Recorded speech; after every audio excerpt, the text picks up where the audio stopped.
So this talk is not a talk, and I'm just lazy because I already had a talk this morning, so I'm not going to work. I'm going to ask you to work. And I have this small code with a and J, which are defined macros to some unsanitary value. And when you add them, it's 2. And so I'm going to display some stuff, and the goal is to guess what is displayed. So there is a poll about that. So it's going to appear in Zoom. So you can vote on what you think is going to be displayed when you run this program.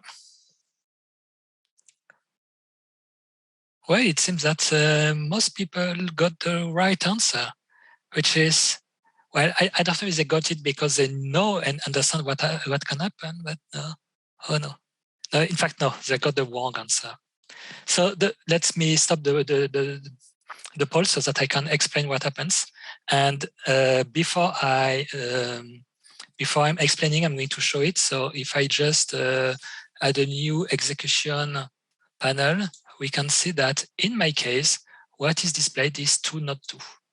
But it's not the only thing that can be displayed, because I could change the program and change the value of A and J to display 2 and 2, which is the normal answer that people would expect.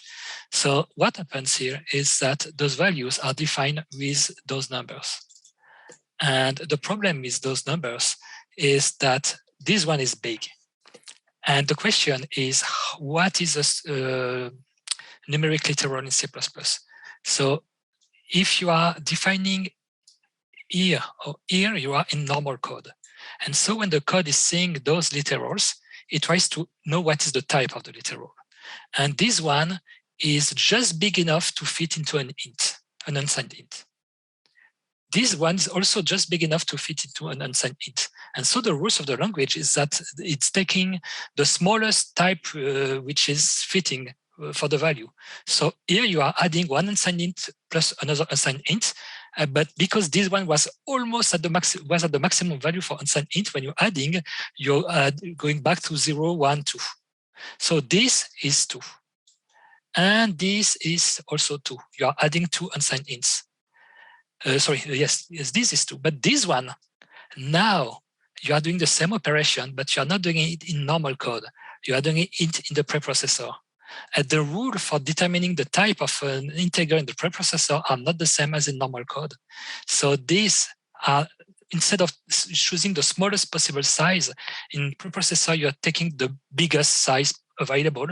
So it's not an unsigned int, it's going to be an unsigned long or unsigned long, and this one too. And doing the sum is going to do the sum with unsigned long, which will not wrap around and will not be 2. So I thought it was fun that what is a number depends if you're looking in the preprocessor or in the rest of the code. And that was all for me.